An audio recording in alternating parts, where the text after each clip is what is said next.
This is the All-American Coaching League, presented by Axis Sports.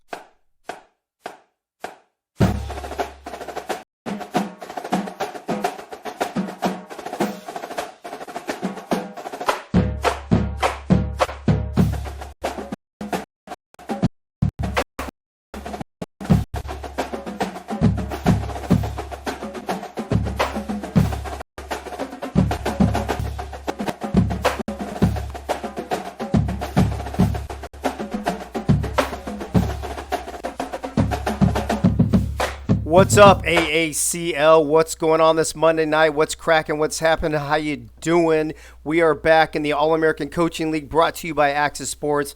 I am your host, Dave Axis, and we've got some games on tap for you tonight.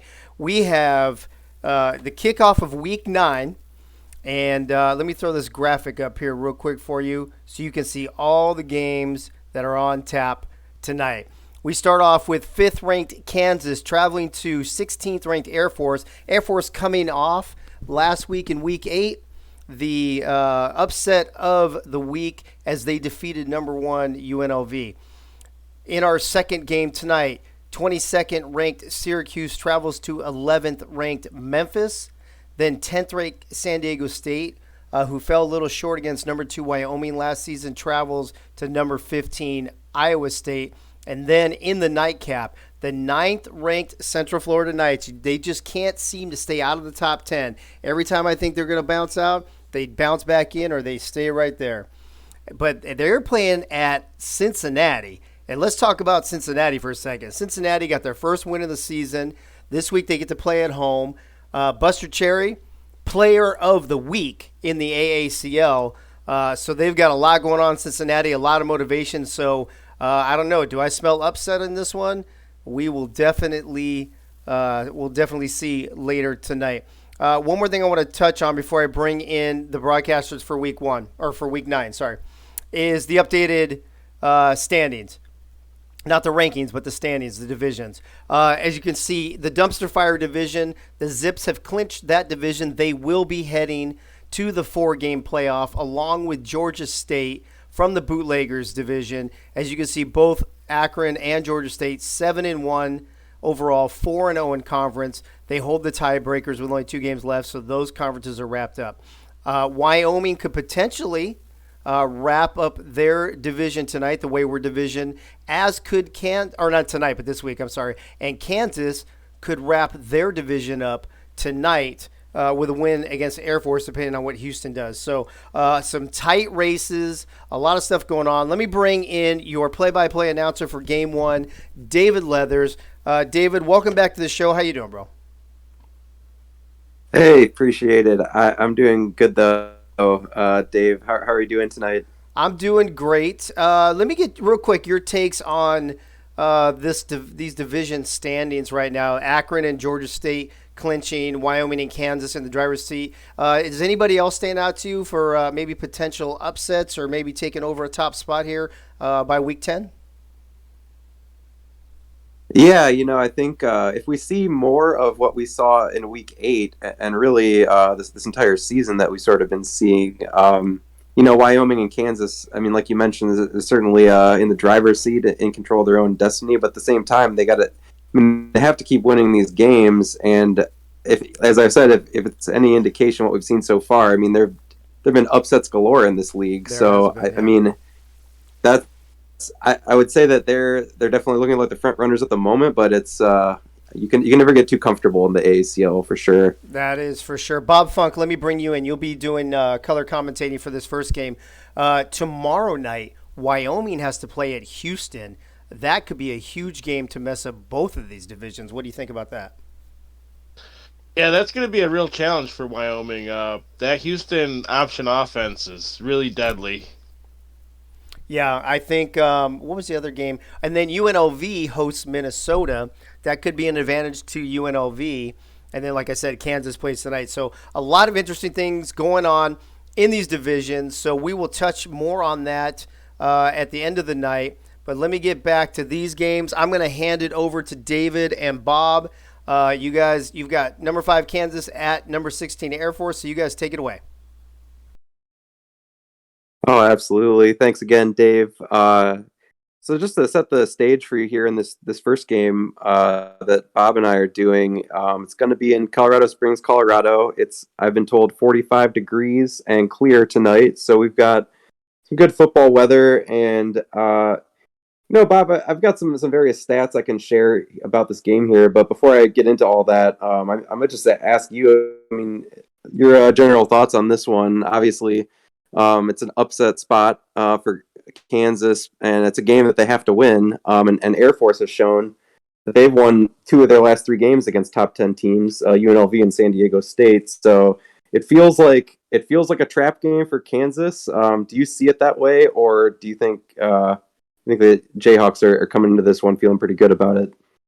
I mean, the Jayhawks are coming off a loss last week to Iowa State, so I think they're angry, and I don't think they're going to be overlooking the Air Force Falcons this week. Air Force coming off a big win last week against then number one ranked UNLV, so this is not a team you want to overlook. Oh, absolutely. We can give a quick shout out to our viewers already with us. We got Benji Matson, Bob Funk, Coach Craven, Dave Axis, Eagle Mondavi, Cax Sips, Packer Fred, and Sudo Nakai. Thanks for joining us, guys. I'd just add, and then before we can head out to the field, that just to give a little more context about this, Air Force has the second most points scored, total points behind Georgia State, and given up the fourth most points allowed. So their games have tended to be very high scoring, and their quarterback Raylan Givens is, he's got Player of the Game honors their last four games for them, Offensive Player of the Game, that is. So I mean, I feel like Air Force is going to win this game. They probably need a big performance out of him. And then on the other side, Kansas is. I think only four teams have given up fewer points than Kansas has, so they're definitely run by their defense. And then Master Astro, their strong safety, has got picks in their last 2 weeks against Iowa State and Washington State. So he'll look to see if he can keep that streak going. And that's really the matchup I'm most interested to see is the Air Force offense up against the Kansas defense tonight. Yeah, I'm worried about Raylan Givens. He runs the ball a lot, and he's been hurt, 3 or 4 times so far this season. So Air Force goes kind of as he goes. Most definitely. Well, on that note, I think we've kind of set the stage for this one, and I think we're ready to head out to the field in Colorado.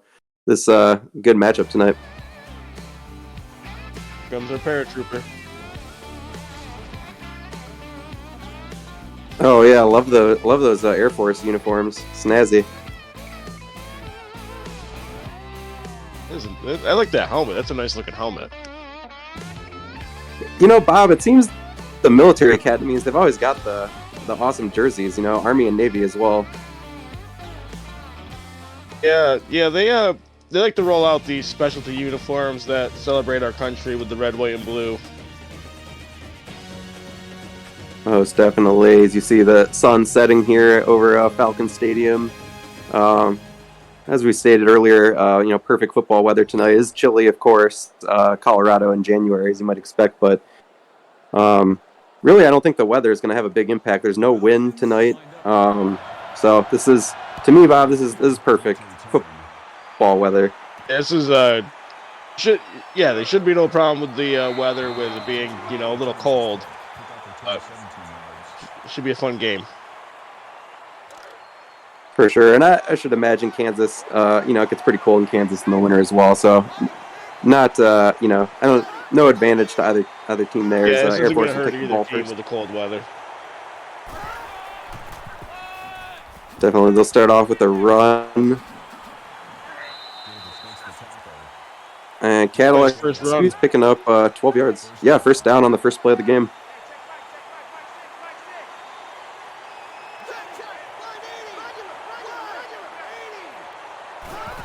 Get the play from the sideline here.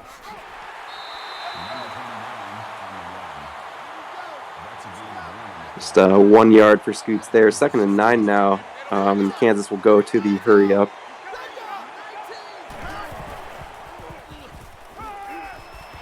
I'm on Discord, yeah.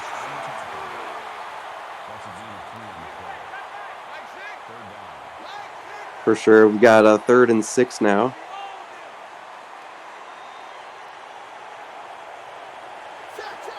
Kansas with 4 wide receivers set.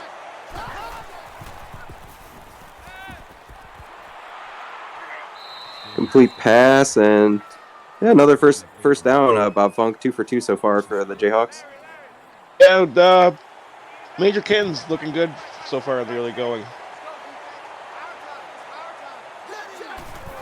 Absolutely. They will stick with this 4 wide receiver set. Kittens floats a nice pass, and another one to Bismo Funyuns, 13-yard reception. Another first down for the Jayhawk offense. I forgot about Funyuns. Now I'm going to want food. Sounds pretty good right about now. Oh. Air Force reading the play that time. Is Cadillac Pussy hurt galore there? getting the tackle for loss. Looks like it might have, might have been. We'll have to monitor that and see if how serious of an injury that might have been. Here's Kittens back in the shotgun. Dump the pass off to the right side. Kurt Miller picking up 6 and making a more manageable third and running back, 6. Kurt Miller. Okay, so yeah, we'll wait and see if we get the starter back in there. I know that obviously be a big loss for this Jayhawk offense. Some good protection. Kittens throwing it deep, but triple coverage, and Falcons come away with the turnover, Bob Funk. Yeah, I don't know what Kittens was looking at there. You got 2-man right on the ball and a safety coming over. I mean, that was just a poor decision by Kittens. Yeah, Boss Spearman coming up with the pick. I guess if there is a positive to take away from that, it's between the first downs and the kind of deep throw there. It was somewhat functioned as a punt, but obviously not the result Kansas was looking for in the first drive. Surprised nice to see pass here on first down. I mean, they run that Georgia Tech option offense. They still pass the ball a lot. Yeah, definitely. It was nice 23-yard pickup to Walton Goggins there. Kansas, though, reading at that time. Nice stop in the backfield. Tom Dortch making the tackle.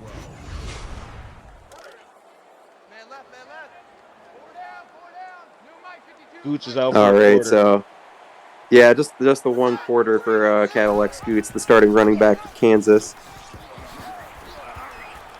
Here's a little pitch play. Hans Gruber picking up 5 yards. And we've got third and 7 now. They come back with a pass here. The first big play for Air Force, and Givens just off on the pass, Bob. Sailed out of bounds on him. Yeah, he threw that way too far out in front of his receiver for him to have any chance of catching that ball. Definitely. So with that, Air Force will be forced to punt, and both offenses not coming up with any points. So we're sort of back to square one here. Tingle McCringleberry with the 11-yard return off the punt.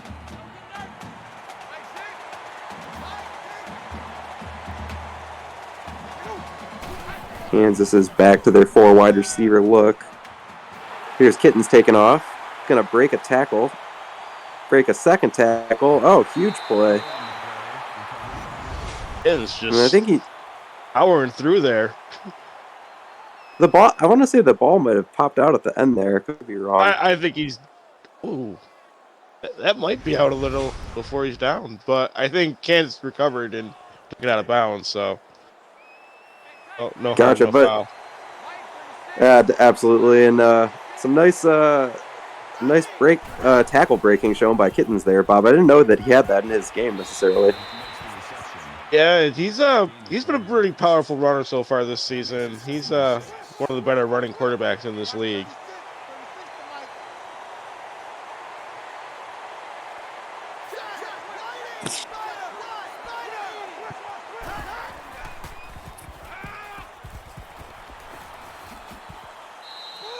For sure, yeah, and he picks up another with his legs there, another first down, and Kittens moving this ball for this Jayhawk offense.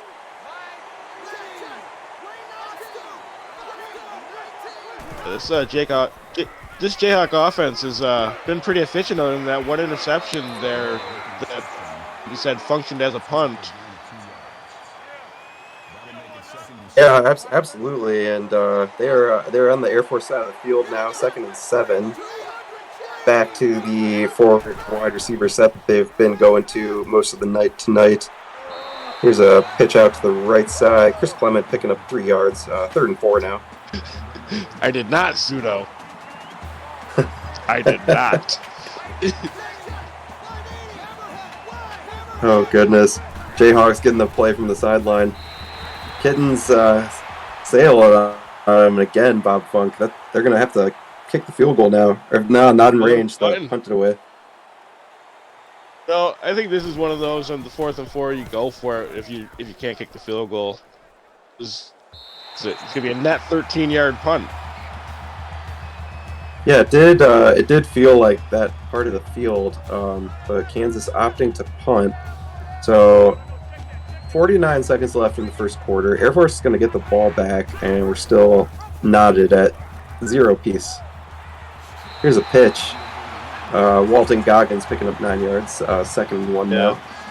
That was a nice pitch by Raylan Gibbons. He waited till the last second to get that ball out, so Goggins had a lane to run. Yeah, absolutely. This time, here's another pitch play, and this one works really well. Huge gain. Got 42 yards for Goggins in that play. The lineman chased him down there. Yeah, it looked like it may have even been a face mask at the end. Refs didn't call it, though. Right back to the pitch. Again to Goggins, just 1 yard on that play. So 2nd and 9 as the seconds tick away here at the tail end of the first quarter. Another pitch play. We're going to get one more play because he got knocked out of bounds. Yeah, stops the clock, and they're just gonna run the clock. Well, that's it. So it's nobody's scored yet, Bob. We've seen some offensive success for both teams. Thoughts from that first quarter?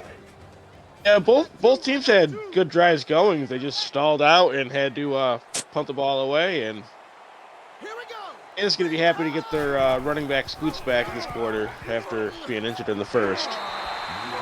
That was a very good point. I know he had some nice games earlier in the season, so I'm sure they missed having him. Air Force with the 1st and 10 now into the red zone.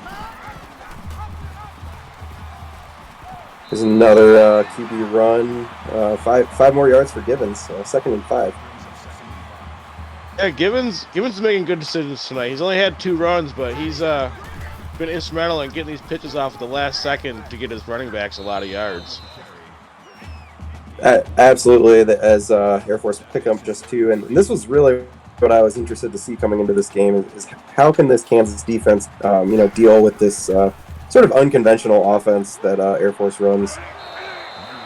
Yeah, I think a lot of the teams are going to have trouble going up against these option teams, and we have 3 of them, I think, in the league.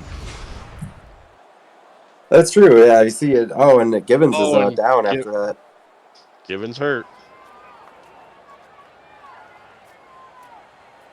That will be 4th and 11, though, so Air Force will line up for the kick, see if they can break the 0-0 tie we've had going. And it is good, so we've got a 3-0 Air Force Falcons lead. Gibbons with the bruised sternum will be coming back soon, so that's good at least. Yeah, it's good to see Gibbons is not seriously hurt because he's gone on a couple of games, and Air Force just doesn't need that. No, definitely. I always hate to see the injuries. Like, you'd love to see these games decided with the best players out there. Yeah, you would. Here's Kansas getting their drive started. Pass out to the left side, and Kurt Miller can't stay in bounds. -3, and 2nd and 13 now. Yeah, Scoot's still not back with Miller still in the game, so it's going to be another little bit before Scoots comes back, it looks like, in this quarter.